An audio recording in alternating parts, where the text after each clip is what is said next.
Bonsoir à toutes et à tous. Je suis ravie de vous retrouver du coup, ce soir en compagnie donc, de Florence Campeotto et d'Alexis Mosca, qui nous font donc, l'honneur d'animer, ce webinaire autour de la constipation de l'enfant. Les fibres sont-elles la solution? Ce webinaire va s'animer, en 2 parties. Tout d'abord un topo, sur des cas cliniques de constipation et puis un petit topo, sur les fibres, et leur importance du coup, dans la constipation. Voilà, je vous laisse la parole, Florence. Merci Justine. Alors donc, bienvenue à tous, à toutes et à toutes. Vous étiez très nombreux à être inscrits, il y en a un peu moins connectés, mais c'est pas grave puisqu'il y a du replay, donc on est sauvés. Donc effectivement, on va vous présenter ce soir, grâce au laboratoire, Calmosine qu'on remercie de l'initiative et de CrossDog de cette heure passée ensemble. Et donc, avec Alexis Mosca, donc on est tous les deux gastropédiatres, moi à Necker et lui à Robert Debré. On a donc décidé, enfin on a choisi sur le thème de la constipation d'avoir deux angles d'approche, des cas cliniques de constipation. Donc là, moi c'est moi qui vais vous les présenter et je vais vous présenter des cas cliniques personnels de choses qui me sont arrivées à Necker en consultation. Donc c'est des vrais, c'est la vraie vie, hein.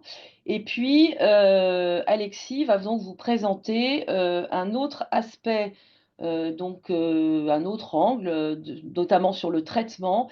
Et donc on a décidé de vous parler plutôt des fibres et de l'apport en fibres. Et c'est quelque chose qu'on connaît un peu moins. Donc c'est vrai qu'on a un peu choisi de vous présenter la constipation sous ces deux aspects-là, ces deux angles-là. Ensuite, Justine va reprendre la parole pour dire un petit mot du produit Calmosine, qui est une association de probiotiques et de fibres. Et puis après, on aura les questions que vous pourrez poser et on essaiera d'y répondre donc à la fin. Alors, donc un petit mot d'abord d'introduction. Bon, c'est des rappels de choses que vous connaissez, mais c'est vrai qu'il faut avoir en tête que, dans la constipation, comme vous le savez, il y a le côté organique qui est le plus rare et qui représente environ moins de 5 des cas de constipation, où il y a une origine donc visible et on peut mettre le doigt dessus. Et à côté de ça, il y a la constipation dite fonctionnelle, où il y a un ensemble de facteurs de risque, on va dire, de situations qui fait qu'on va être constipé. Alors il y a la génétique probablement, sans que ce soit transmis de façon mendélienne, mais il y a des familles de constipés. Il y a l'environnement, bien sûr, ce qu'on respire. Il y a le mode de vie, l'alimentation et surtout ce qu'on mange. En particulier, on ne mange pas assez de fibres, on mange beaucoup de produits transformés. Donc ça joue aussi sur probablement les troubles de la motricité, incontestablement sur le microbiote, bien sûr, intestinal, qui a aussi son rôle dans l'apparition d'une constipation fonctionnelle.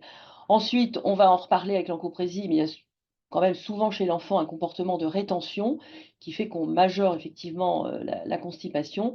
Et puis il y a le côté psychologique qui rentre en jeu probablement aussi dans ce phénomène de constipation. C'est un phénomène qu'on voit quand même de plus en plus en consultation avec des enfants qui consultent beaucoup enfin des parents qui consultent beaucoup pour ce problème-là.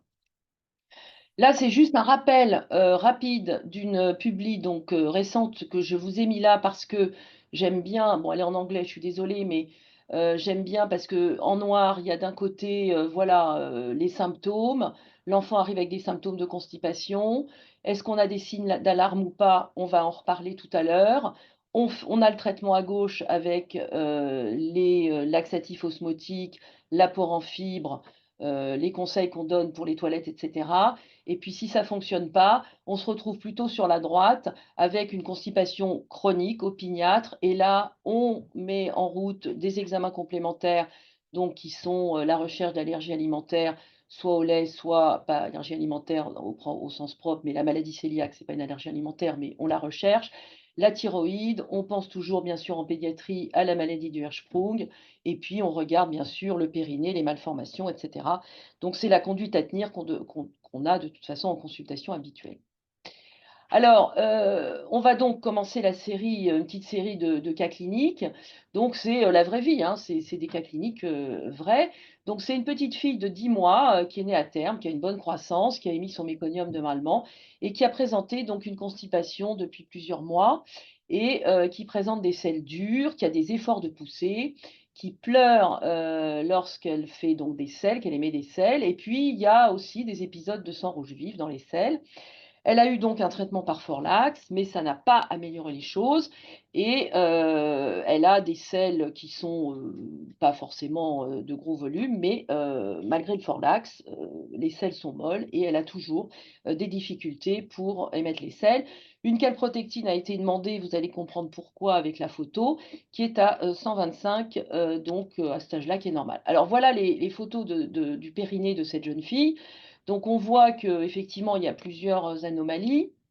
Il y a ici, donc une marge anale qui n'est pas normale, avec des plis qui ne sont pas très bien radiés. Vous voyez qu'ici, il y a une espèce de bourrelet qui n'est pas normal et puis vous voyez que la distance ano-vulvaire n'est pas normale non plus. Donc cette jeune petite donc présente, une malformation anorectale et donc nous l'avons confiée au chirurgien. Donc une histoire d'une enfant qui est étiquetée constipation fonctionnelle, qui a eu des laxatifs. Les laxatifs, elle a quand même du mal à faire caca et bien la morale de l'histoire, c'est qu'il bien sûr, il faut bien, regarder la marge anale chez tous les enfants qui consultent.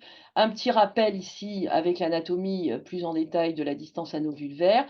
Ici, je vous ai mis une marge anale d'une enfant de 2 ans. Ici, c'est une petite Lola, qui a donc 2 ans et là, c'est une petite du même âge qui n'a pas de malformation et vous voyez aussi chez cet enfant qui vient aussi pour constipation chronique, elle pousse fort, elle a une croissance normale et vous voyez que quand on regarde bien la marge anale, eh bien, cette distance est trop rapprochée, les plis ne sont pas radiés. Elle aussi, donc, elle a eu, une intervention chirurgicale. Alors Léon, il a 7 mois et lui, donc il vient de assez loin, hein, il vient de Besançon. Il a pas de selle spontanée, dans sa alors je vous ai mis un copier-coller de mon observation, que j'ai fait dans Orbis, hein. Donc, antécédents, bon, on passe. Pas de selle spontanée, il a eu du méconium dès la naissance, il mange de moins en moins. Il a des selles sur, on va dire après stimulation avec des lavements ou des suppositoires. Il a eu des laxatifs type, Dufalac. Il est extrêmement douloureux, d'après ce que les parents racontent. Il a eu un lavement baryté, qui est dit normal et on m'explique qu'il a eu donc du Nursing avec des sondes des montées de sondes, mais qui n'étaient pas explosives. Il a eu aussi, quelques plaques d'eczéma avec un diagnostic donc d'eczéma avec une peau sèche. Il était nourri avec du lait, donc 1er puis 2e âge et les parents, en fait, ont regardé une vidéo sur internet sur l'allergie aux protéines de lait de vache et la constipation et d'eux-mêmes, ils ont mis leur enfant, au lait, de riz, hein, des hydrolysats de protéines de riz et donc là, miracle, 2 jours après, il a eu des selles spontanées, il poussait tout seul, la peau est devenue, très bien, il avait plus de peau sèche, il avait un meilleur comportement, il dormait mieux, il avait un bon appétit et cetera. Pas de régurgitation, voilà. Donc tout allait beaucoup mieux, après donc cette, éviction, des protéines de lait de vache. Alors l'examen clinique était normal, la croissance aussi, la marge anale était normale, donc moi j'en ai conclu parce que j'arrivais après la bataille, qu'effectivement cette constipation était probablement en lien avec une allergie aux protéines de lait de vache. Je n'ai pas fait d'examen complémentaire, vu l'évolution bien sûr favorable dès l'éviction des protéines de lait de vache et j'ai poursuivi l'éviction pendant encore 2 mois puisqu'il venait d'être mis, depuis quelques semaines, sans PLV et je leur ai dit de réessayer petit à petit, de réintroduire, des produits à base de protéines de lait de vache. J'ai quand même fait au passage, mais ça n'a rien à voir avec une autre histoire, des tests cutanés pour introduire les œufs et l'arachide puisqu'il n'avait pas encore eu, d'œufs et d'arachide et puis en vue de réintroduire le lait de vache, j'avais aussi demandé des tests cutanés qui étaient tous négatifs. Je vous rappelle que pour la diversification, quand on a de l'eczéma, c'est un facteur de risque d'avoir des réactions allergiques, donc c'est pour ça que j'ai fait ça, mais c'est une parenthèse. Alors, voilà un peu une publique qui vous montre qu'en fait, il y a quand même dans la littérature, bien sûr, une association, comme vous le savez, entre allergie aux protéines de lait de vache et constipation. Ici, une publication plus récente qui, donnait un petit peu un algorithme décisionnel, mais c'est exactement le cas clinique que je viens de vous présenter, avec donc des situations d'allergie aux protéines de lait de vache malgré l'allaitement maternel il présentait donc des, cas cliniques dans cette publi d'enfants qui présentaient des constipations chez les mamans allaitées et qui, au retrait des protéines de lait de vache, avaient, résolu donc leur problème de constipation. Alors cette petite Juliette, elle a 3 ans et elle vient pour, constipation comme toujours, associée à des vomissements, ce qui peut être fréquent, hein. Parfois, les troubles du péristaltisme, alors la constipation, ça peut être c'est un trouble moteur probablement, le reflux aussi, donc il y a souvent, vomissements, reflux, associés à constipation. C'est pas, quelque chose qui est, c'est banal, ça arrive souvent. Elle a eu des laxatifs, bien sûr, et puis on retrace la courbe de poids et de taille comme toujours en consultation et quand même, j'ai été un peu embêtée par cette cassure de la courbe de poids. J'ai demandé une sérologie de la maladie cœliaque qui était donc positive. Donc cet enfant, a été mis au régime sans gluten. Sa constipation est entrée dans l'ordre. Elle a, retrouvé une courbe de poids et de taille, qui était, bien meilleure que ce qu'elle était. Donc association aussi, maladie cœliaque, constipation. Là, il y avait un retentissement sur la courbe de poids et un petit peu de la taille, mais il n'y a pas toujours, il y a pas toujours dans la maladie cœliaque, un problème de croissance chez l'enfant, surtout quand il est plus grand et donc il faut penser quand on a une constipation chronique à, faire une sérologie de la maladie cœliaque. Alors là, c'est Léon, donc qui est âgé de 8 ans et qui lui, présente une constipation chronique. Ça fait quand même 8 ans que ça dure. Il a émis son méconium normalement.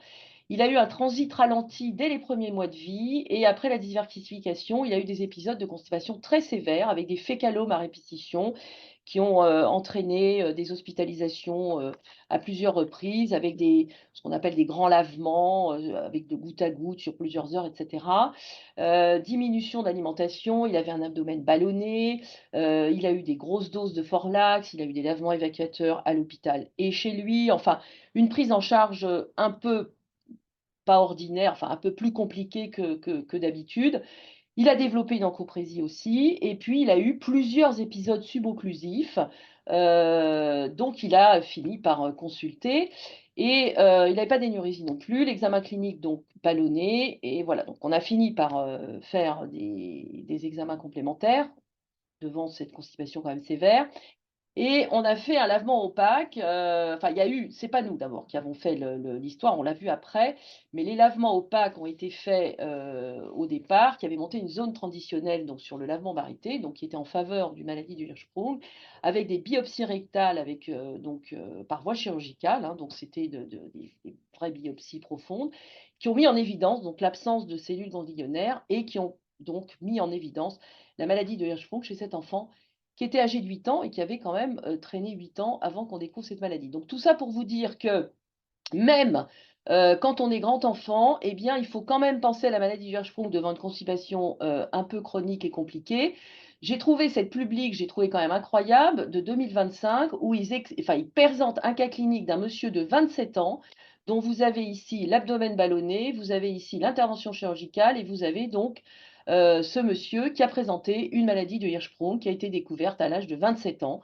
Donc, à nous pédiatres, on est obsédés par la maladie d'Hirschsprung, mais c'est bien et il ne faut pas hésiter, chez un enfant à, diagnostiquer la maladie de Hirschsprung quand on a une constipation sévère.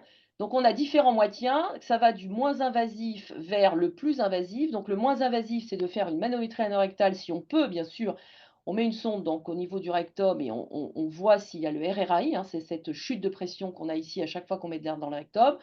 C'est pas douloureux. Bien sûr, on met une sonde dans les fesses, OK, mais bon, voilà, on fait pas de biopsie, on n'injecte pas de produits, on n'a pas de radiation et cetera. Le lavement baryté, donc il y a quand même une certaine irradiation quand on fait de lavement baryté et puis après vous avez la pince de Chélier qui sert à faire la biopsie et là on a le diagnostic de façon certaine. Mais je pense que au départ, quand on a une constipation chronique et qu'on a des parents qui consultent beaucoup, c'est vrai qu'on est rassuré quand même quand on a fait cette manométrie anorectale et qu'on a un RRAI qui est présent et reproductible. C'est quand même intéressant de faire ça.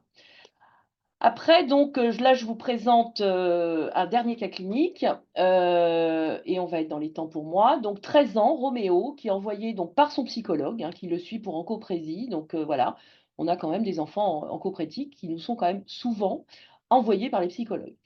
ou les pédopsychiatres. Donc, bon, c'est un enfant constipé, hein, qui a des fuites de selles depuis l'âge de 6 ans. Il est très souillé, c'est très gênant socialement. Il n'a pas d'énurésie, mais bon, à l'école, il a un peu des difficultés. Il a des parents qui sont divorcés. Bon, ça peut exister. Il a une maman qui est très malheureuse de cette situation, de cette encoprésie. Il est ballonné, il a une marginale très souillée, il est très gêné, il n'a pas envie de se déshabiller, il va plus dormir chez ses copains, enfin c'est compliqué. Et lui, pareil, des années de suivi, de laxatifs, de séances de psy, de lavement évacuateur, etc. Et donc, nous l'avons pris en charge ici avec des séances de biofeedback. Donc l'encoprésie, hein, juste pour vous rappeler qu'il y a l'encoprésie donc organique, mais ce n'est pas notre sujet puisque nous on est dans l'encoprésie plutôt fonctionnelle, rétentionnelle, hein, soit sur constipation parce qu'on a mal et on se retient, soit volontaire parce que l'enfant a autre chose à faire, il se retient et c'est un peu d'ordre psychologique. Le non rétentionnel, c'est en général parce qu'on va en consultation, parce que c'est plutôt d'ordre psychiatrique, c'est des enfants qui vont faire des selles volontaires à un endroit inapproprié. Et la rééducation, le biofeedback consiste à faire comprendre à l'enfant ce qui se passe au niveau de son périnée, de lui faire comprendre le mécanisme de la défécation, de prendre conscience de son périnée, de sa sensation de besoin. Donc il y a deux façons de faire du biofeedback, de la rééducation d'encoprésie. Il y a la méthode que nous faisons à Necker, qui est la méthode qui, selon moi, et rééduque l'origine de l'encoprésie, qui est la rétention active et la sensation de besoin qui a disparu. Et donc, on essaye, avec des moyens que je vais vous montrer, qu'on a publiés à 2 reprises, donc j'en suis assez fière, et qui montrent qu'on peut être efficace sur les sensations de besoin.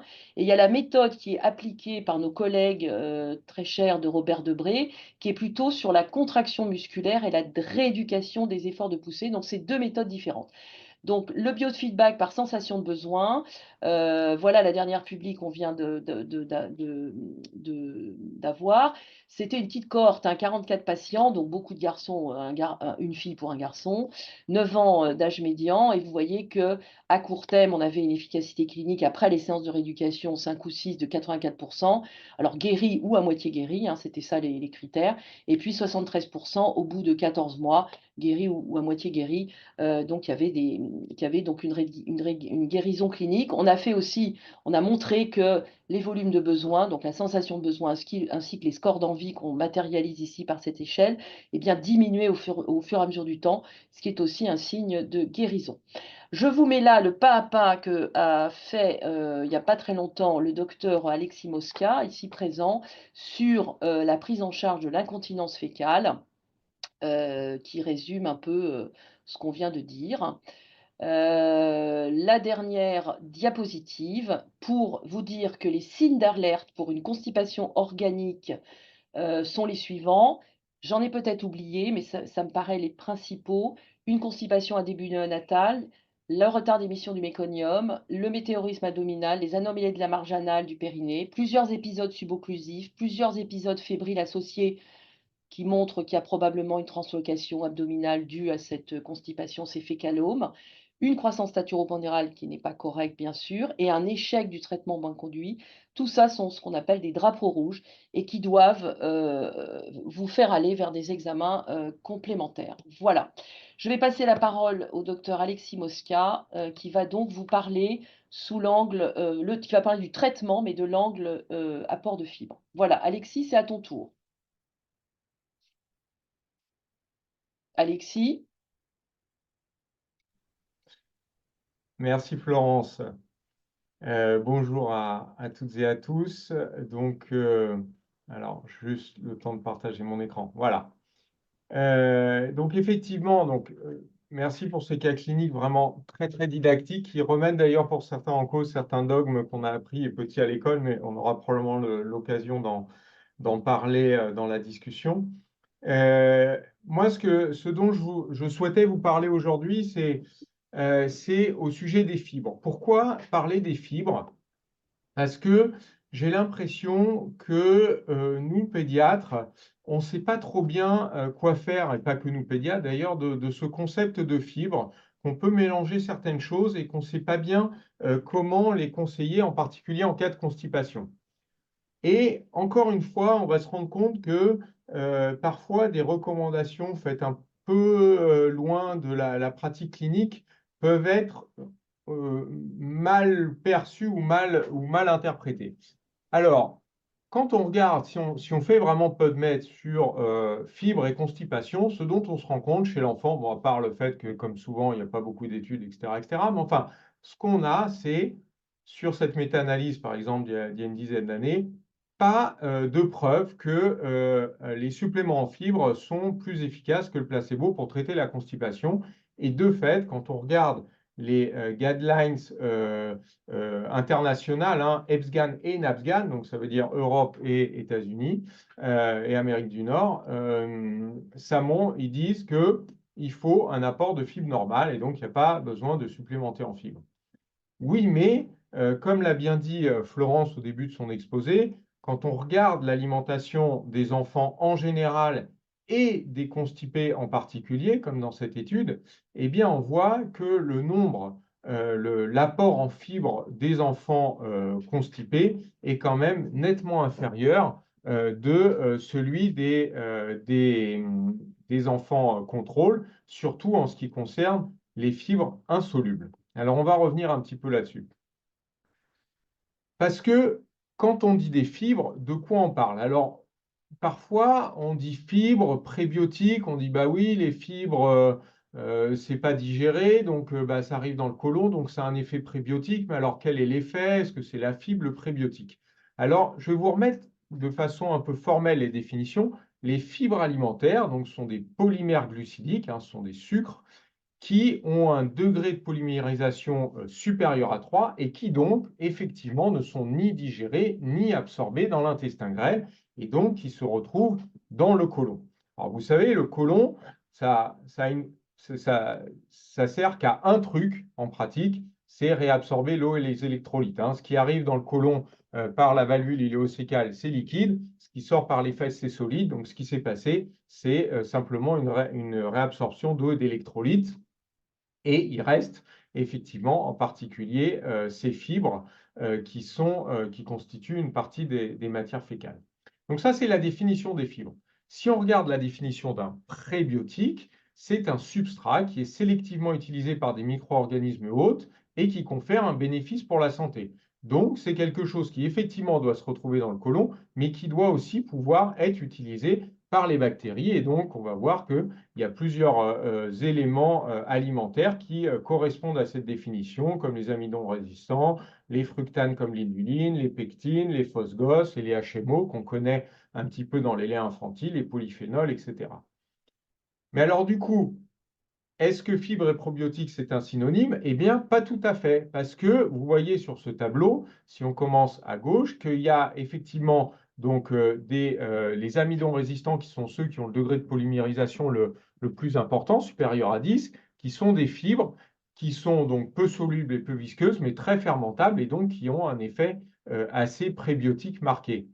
Puis après, vous avez les autres polysaccharides à grand degré de polymérisation qui sont en partie pour les fructanes, les bêta-glucanes, etc., des fibres prébiotiques. Mais par exemple, la cellulose et l'hémicellulose sont des fibres qui sont non prébiotiques, qui sont des éléments qui ne sont pas des substrats pour la flore intestinale résidente. Ensuite, on a les fameux petits oligosaccharides que sont les phosgos, les HMO, etc., qui sont là aussi des fibres prébiotiques. Et puis, nous avons des substances non glucidiques qui ne sont donc pas des fibres, et comme les polyphénols, l'alinine, etc., qui sont des prébiotiques, mais qui ne sont pas des fibres. Donc voilà un petit peu comment on peut classer fibres et prébiotiques. Donc il y a beaucoup de fibres effectivement qui ont une action prébiotique, c'est-à-dire qui sont fermentables, et d'autres, et par contre, on a des prébiotiques qui ne sont pas des fibres et des fibres qui ne sont pas prébiotiques comme la cellulose. Et on va voir que ce qui est intéressant dans les fibres, c'est regarder leurs caractéristiques. Il y a 3 paramètres à regarder, c'est la solubilité, c'est-à-dire des fibres solubles ou insolubles, leur viscosité, on va en parler un petit peu après, et on l'a dit, donc le côté fermentable ou pas, c'est-à-dire est-ce que ça a un côté prébiotique ou pas. Alors, D'abord, solubles ou insolubles. Quelles sont les fibres solubles, quelles sont les fibres insolubles et quelles sont leurs caractéristiques? Donc, les fibres insolubles donc, ne se dissolvent pas dans l'eau, mais gonflent. Donc, elles vont vraiment avoir cet effet osmotique qui va refaire venir de l'eau dans l'intestin, dans le côlon.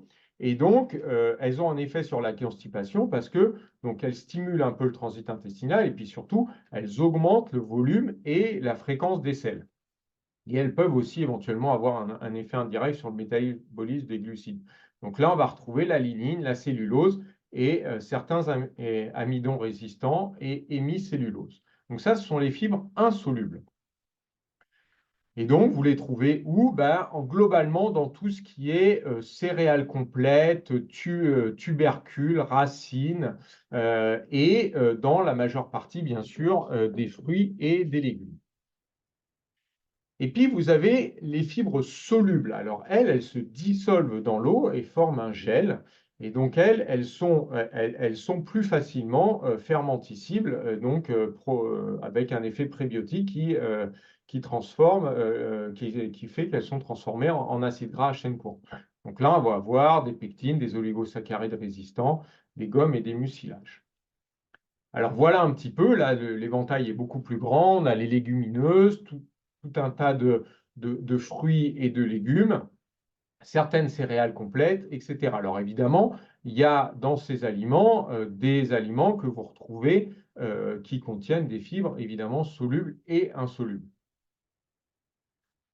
Alors ça, c'est la solubilité. Après, on regarde les deux autres caractéristiques, la viscosité. Donc c'est la capacité à former des solutions épaisses ou des gels quand l'hydratation est suffisante. Et ça, c'est important. On va revenir sur les conseils alimentaires qu'on donne après. Donc elles ont aussi une fonction, c'est de contribuer à la sensation de satiété en ralentissant la vidange gastrique.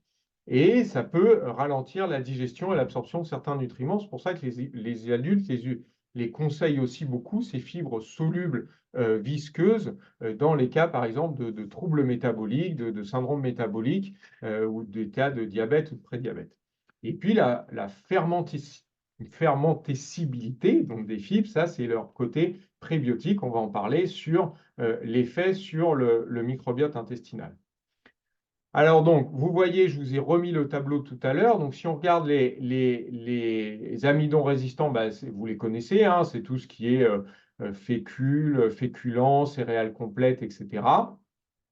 Donc, l'inuline, on va le trouver dans certains légumes que vous voyez ici. La pectine dans les céréales un petit peu complètes. Les gommes de guar, donc c'est plutôt ce qu'on va trouver, les pectines dans la caroube, par exemple, qu'on connaît là aussi dans les laits. Les agar-agar. Et l'hémicellulose, là aussi, c'est dans les couches extérieures des fruits et des légumes ou des graines, hein, si on mange par exemple du blé complet ou du riz complet, on va avoir aussi de la cellulose et hémicellulose. Donc les fausses gosses, on les trouve là aussi, comme vous voyez, dans un certain nombre d'autres fruits et de légumes, et les HMO, évidemment, dans le lait maternel. Et puis, vous savez, ces fameux prébiotiques qui ne sont pas des fibres, qu'on peut retrouver, donc les oméga 3, les oméga 6, la lignine, encore une fois, dans la paroi cellulaire des plantes, dans certaines algues, dans les produits laitiers, et puis dans certaines épices aromates, cacao et boissons stimulantes.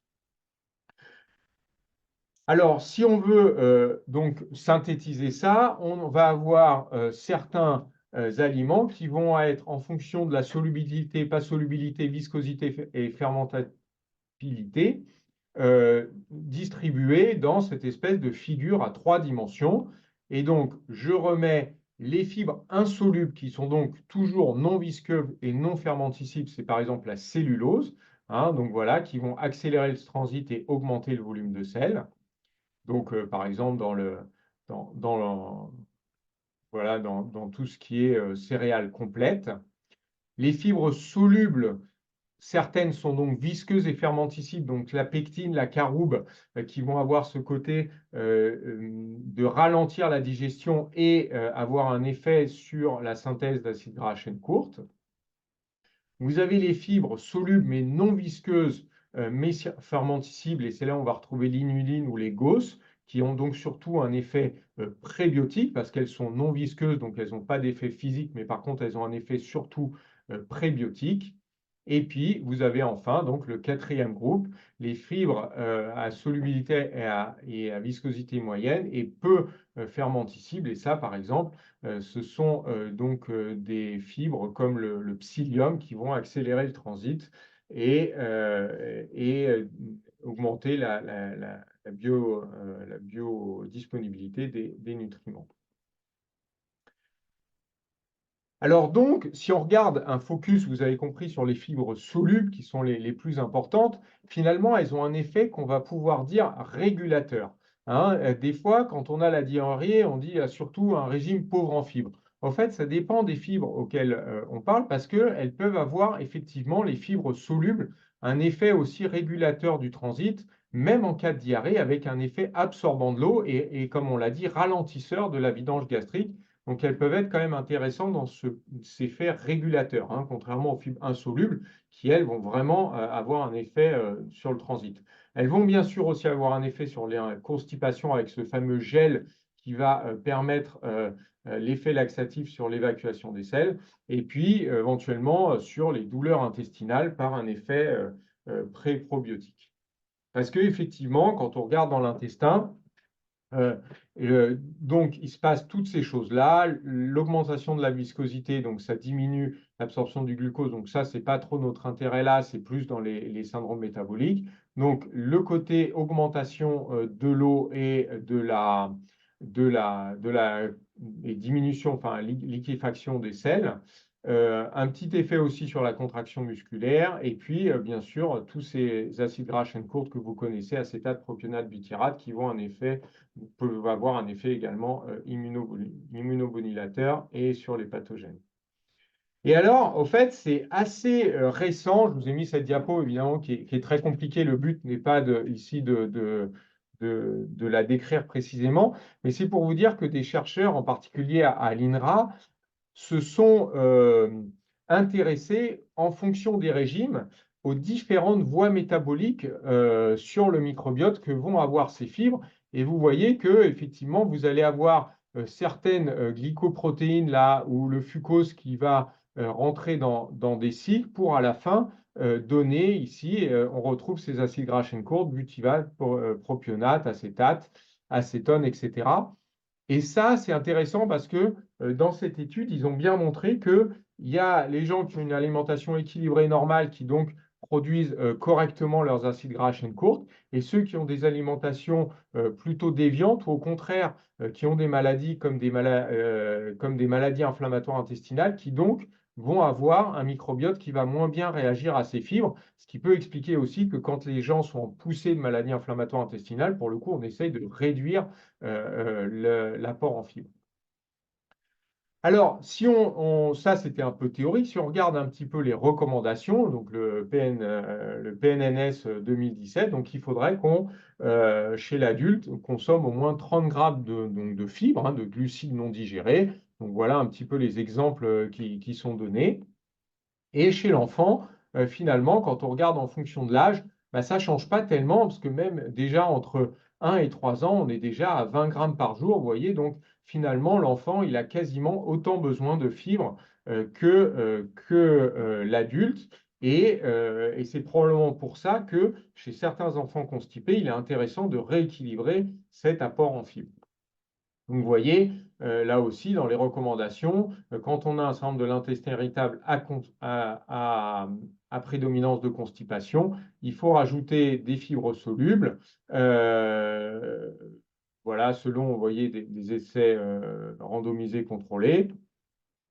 Dans la constipation fonctionnelle, pareil, il faut rajouter tout type de fibres, solubles et insolubles, et surtout essayer, comme je vais vous le dire tout à l'heure, de ne pas être excessif non plus, parce qu'on peut avoir des effets du coup contraires à ce qu'on voudrait avec un inconfort intestinal. Donc, en conclusion, il faut savoir que cet apport en fibres, déjà, il faut que ce soit vraiment un changement de régime alimentaire. Ce n'est pas quelque chose qui va marcher en 2 temps 3 mouvements. Il faut savoir vraiment re-réguler complètement son régime alimentaire avec ses fibres et cette alimentation variée. Que l'alimentation, il faut qu'elle soit progressive parce que sinon, on peut avoir des effets adverses comme justement un effet paradoxal de constipation, de crampes, de ballonnement qui du coup va faire que les gens ne vont pas adhérer au régime. Et puis, je l'ai dit, surtout quand on a des fibres solubles, eh bien, elles ne peuvent marcher que si on boit suffisamment. Et ça, c'est le corollaire absolument indispensable quand on dit qu'il faut augmenter les fibres dans l'alimentation. Il faut aussi bien que les enfants s'hydratent.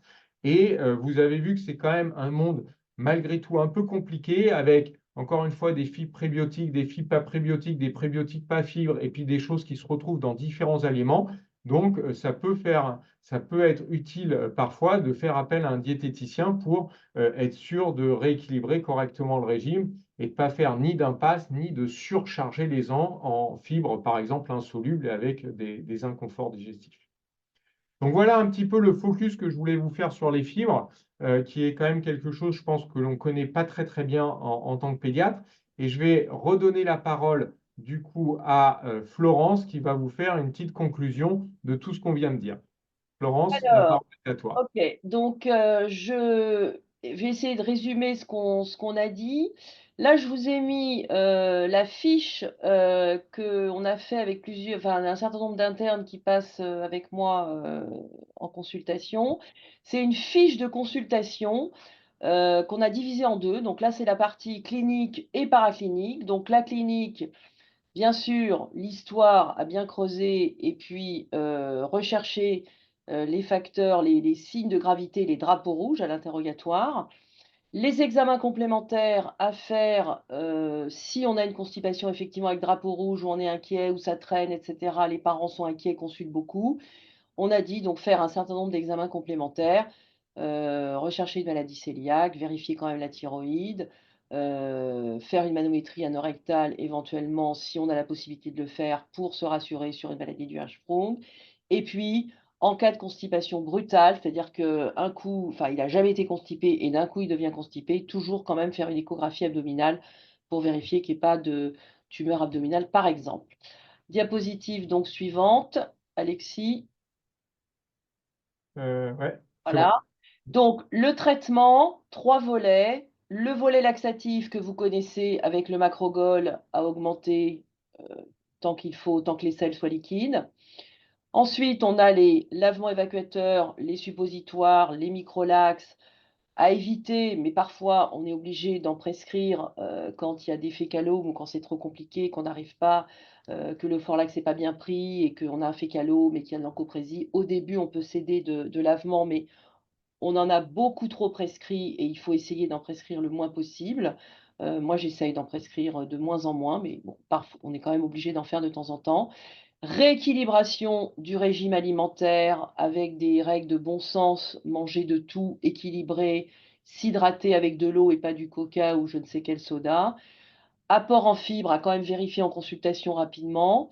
Et puis le dernier volet, c'est éventuellement des compléments alimentaires. Donc là, on va vous en parler avec, le laboratoire Calmosine, où on peut, rajouter des probiotiques, plus ou moins avec des fibres, à envisager probablement pas dans une période aiguë de constipation, mais peut-être à voir au long cours en chronique pour éviter, que justement on puisse à long terme, utiliser le laxatif et que peut-être on rééquilibre un microbiote, chez ces enfants qui sont très constipés. Voilà, donc Justine, je vous redonne la parole. Super, Alors, merci voilà, beaucoup. j'arrête le partage. Hop, et là, je vais pouvoir vous présenter. Hop, donc merci à tous les deux. Et donc, dans la suite de ces recommandations, donc, je vais vous parler donc, de Calmosine Transit. Calmosine Transit, donc, c'est une solution qui présente un apport optimal en fibres pour d'abord avoir, dans un premier temps, une action rapide pour l'évacuation des selles. Cette action rapide sur l'évacuation des selles, eh bien, elle est permise par des fibres solubles qui sont en grande quantité avec un dosage élevé. Donc, à l'intérieur, on y retrouve de la gomme de caroube, de l'inuline, mais aussi de la gomme d'acacia et du tamarin. Et donc au total, on retrouve un dosage élevé avec 5 grammes de fibres dans 2 sachets de Calmosine Transit. Mais on n'a pas seulement un apport élevé en fibres dans ces sachets, mais aussi une souche probiotique ciblée qui va permettre d'avoir une action de fond pour rééquilibrer le microbiote intestinal. Cette souche, c'est la Bifidobacterium lactis lafti B94, qui a un dosage de 5 milliards d'unités formant colonie pour 2 sachets et qui va avoir une action qu'on dit symbiotique, donc avec l'inuline. Donc l'inuline va en quelque sorte nourrir cette bonne bactérie et donc augmenter sa croissance au niveau intestinal. Et donc, in fine, dans Calmosine Transit, donc on retrouve une solution naturelle avec une double action, à la fois un apport optimal en fibres pour agir de façon rapide sur l'évacuation des selles, avec donc des fibres solubles qui vont améliorer le transit donc par un effet de lest, mais également donc une souche probiotique ciblée pour une action de fond sur le microbiote intestinal. Donc ça fait une solution 100% d'origine naturelle et qui est fabriquée en France et donc une alternative naturelle pour la prise en charge de la constipation. Et donc, on peut conseiller Calmosine Transit bah, voilà, chez un bébé, un enfant qui va présenter une constipation occasionnelle avec 2 sachets par jour pendant 10 jours, ou bien une constipation chronique en première intention. On peut proposer 2 sachets par jour pendant 10 jours, puis un sachet par jour une fois que le transit est revenu à la normale, toujours avec des conseils hygiéno-diététiques comme on en a parlé précédemment. Ça peut être également lors d'une constipation chronique en relais de laxatif avec 2 sachets par jour pendant 10 jours en concomitance avec un laxatif puis 2 sachets par jour pendant un mois, donc seul et puis on réévalue un peu l'état de la constipation et puis on peut aussi penser, chez un enfant qui a un apport, pauvre en fibres, c'est typiquement l'enfant, qui n'aime pas les légumes entre guillemets ou on n'arrive pas à lui en apporter dans l'alimentation et là on peut être sur, un sachet par jour et puis essayer de trouver, des subterfuges pour, augmenter, l'apport en fibres dans l'alimentation. Voilà et on va peut-être passer aux questions. Ouais. Hop, je laisse cette diapositive en route, mais on vous écoute pour les questions. Alors, il me semble qu'il y avait une Alors, question vous dans avez le dit dans chat. le chat, c'est ça qu'il faut regarder? Ouais, je vais regarder si vous voulez. Alors, il y avait une question. Je pensais que dans le Hirschsprung, on n'avait pas d'encoprésie. Ah ben oui, moi je pensais aussi, mais je vous ai présenté un cas non, c'est le cas clinique de l'enfant de 8 ans qui avait une encoprésie et on en a eu un deuxième ici il y a, enfin, il y a quelque temps aussi qui présentait une encoprésie et tout le monde s'est fait la même réflexion, mais je croyais qu'il n'y avait pas d'encoprésie dans les Hirschsprung. Eh bien non, on en a des, enfin moi dans ma carrière j'en ai vu deux déjà, ici, il n'y a pas très longtemps. Ouais, on en a vu nous aussi, effectivement, avec la même perplexité, et même Ouais. des fécalomes, hein, pareil. On dit en général, il n'y a pas de fécalomes dans les Hirschsprung, et, c'est possible. Donc, de toute façon, ces Hirschsprung qu'on diagnostique tard, clairement, ils sont très atypiques. Donc il faut vraiment les explorer comme tu l'as dit, Florence, je pense, hein. Très bien. Alors, on a une seconde question. Il me semblait qu'il était conseillé de donner les sachets de Movicol ensemble pour améliorer l'effet osmotique, donc en une fois et pas 2 fois par jour. Oui, mais qui a parlé? On n'a pas parlé de traitement. On en a discuté. C'est dans la fiche peut-être, non, qu'on a vu. C'était quand? Moi, Ouais, je crois que j'ai pas parlé de Movicol, mais effectivement, oui, oui, il faut le donner en une fois, c'est mieux. Oui, oui, Véronique, il vaut mieux le donner en une fois. très bien. Après, il y a d'autres questions. N'hésitez pas même si vous voulez prendre la parole, hein,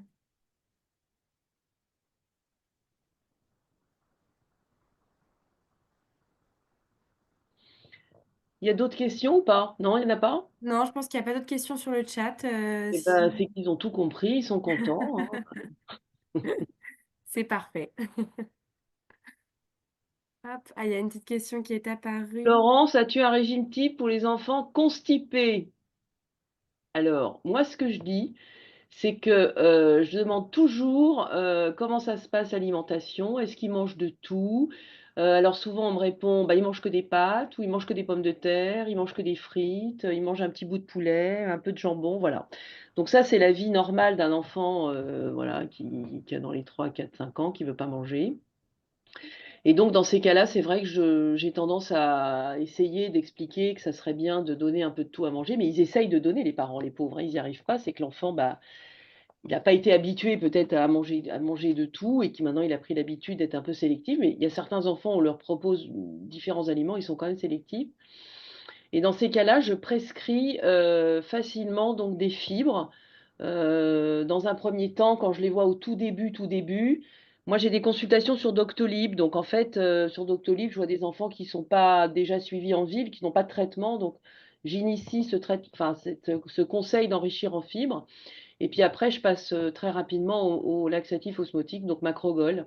Mais en général, j'essaye de redonner les règles de bon sens, c'est-à-dire faut manger de tout, équilibrer des fruits, des légumes, des féculents, des protéines animales, de boire de l'eau, d'éviter les sodas, d'éviter les produits transformés. Donc je parle beaucoup maintenant d'alimentation transformée, c'est mauvais pour la santé, enfin, etc., etc. Voilà. Ouais, ouais, si je peux rebondir, je suis tout à fait d'accord avec Florence. J'insisterai sur quelques points que vous connaissez bien sûr. C'est que, comme Florence l'a dit, bah, des fois, quand ils sont constipés, déjà qu'ils ont 3, 4, 5, 6 ou 8 ans, eh bien, ils ont déjà pris des habitudes alimentaires qui peuvent être un peu fixées. Et donc, il y a vraiment un côté très préventif dès dès les premières années de vie pour faire en sorte que le régime alimentaire soit le plus varié, hein. Je prends la casquette un peu microbiote, mais on sait que le microbiote intestinal, évidemment, a beaucoup de fonctions pour l'organisme et il va se nourrir des résidus de ce qu'on n'a pas mangé. Donc, plus on aura un panel de résidus large, plus on aura potentiellement des souches bactériennes diverses et variées qui pourront de fait apporter des fonctions diverses et variées. Donc, il y a vraiment un côté très éducationnel dès le départ. Et puis, j'ai oublié ce que je voulais dire, parce que tu as dit plein de choses intéressantes, mais Non, mais tu as approuvé tout ce que j'ai dit. voilà. Mais je voulais juste insister, comme là, il n'y a pas beaucoup de questions qui arrivent, j'en profite. Essaye de Et, lever, quoi. et puis, effectivement, il y a, bien sûr, bon, là, on a fait un peu un focus sur les fibres, mais c'est quand même tout, là aussi, c'est vraiment des habitudes alimentaires. Et moi, enfin, je pense que vous avez, comme vous, dans les cabinets, les mêmes patients, les mêmes parents qui, quand vous dites, bah, faut arrêter de boire des sodas, ils vous disent ah bah oui, dites-lui docteur qu'il faut qu'il arrête de boire des sodas à un enfant de 5 ans. Donc c'est évident que là le problème il est que évidemment c'est pas l'enfant de 5 ans qui achète les sodas. Donc il y a aussi un côté très familial dans le rééquilibration du régime alimentaire et ça je pense que c'est quelque chose que vous faites aussi, c'est-à-dire que soigner l'enfant permet aussi de soigner les parents. Hein, on a pas mal d'exemples comme ça en pédiatrie où finalement, en s'occupant de l'enfant, par ricochet, on s'occupe des parents parce que bah, les régimes déséquilibrés, c'est quand même, bah oui, j'achète des chips et des bonbons et du soda parce que c'est sympa. Et puis les parents, évidemment, ils mangent aussi les chips, les bonbons et le soda. Voilà, donc ça c'est vraiment très important parce que vous avez vu qu'il faut vraiment être hyper varié avec des céréales complètes, éventuellement certaines épices, des fruits et des légumes bien sûr. Voilà, le régime doit vraiment être très varié pour avoir ce mixte de fibres solubles et insolubles et le côté fermentescible et donc l'effet prébiotique. Tout à fait. Est-ce qu'il y avait une autre question?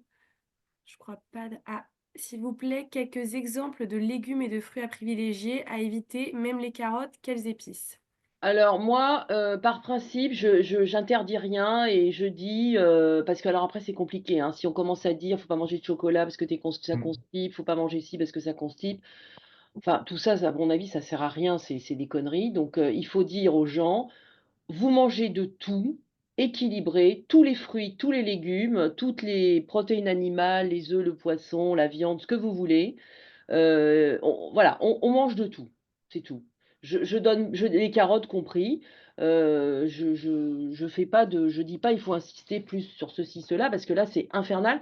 J'ai même vu, moi, souvent des enfants qui avaient des PAI pour des constipations, fonctionnelles et qui étaient en PAI à la cantine parce que justement, fallait manger les graines de chia, fallait pas manger ci, le matcha, le truc, enfin les trucs, on devient dingue, pas de chocolat, pas de je sais pas quoi. Donc non, non, non, non, il faut manger de tout, équilibré, privilégier l'eau et pas les sodas et éviter les produits transformés. Moi, c'est les 3-4 trucs que je dis toujours. Oui, oui, alors complètement d'accord. Le côté, je vous jure, il mange pas de riz, il mange pas de banane, il mange pas de chocolat, c'est vraiment du bullshit. Ça sert à rien. Encore une fois, je vous ai montré que eh ben, les féculents, ils apportent des amidons résistants qui sont des fibres prébiotiques, hein, donc qui sont tout à fait intéressantes. La banane, pareil. Le chocolat, pareil, ce sont des. Alors, du coup, ça amène aussi des fibres qui sont prébiotiques. Donc, encore une fois, il faut vraiment rien interdire. Par contre, élargir au maximum la palette. Voilà. Et les carottes, bien sûr, pas de problème. Tout.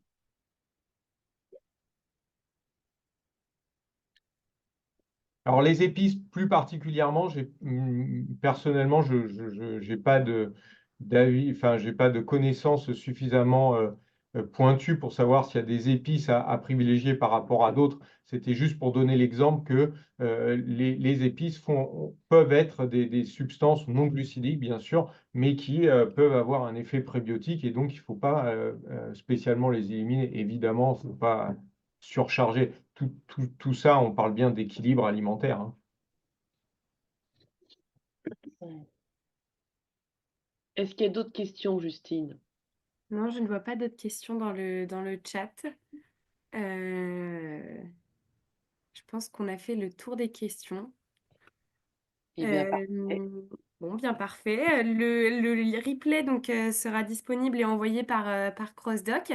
Et puis, eh bien, merci à tous les deux pour votre intervention qui était, je pense, très instructive pour tous. Et puis, à très bientôt. Merci, merci beaucoup hein, Bonne pour soirée, avoir merci. organisé. Au revoir, au Merci Au revoir, beaucoup. revoir. Au au revoir. revoir.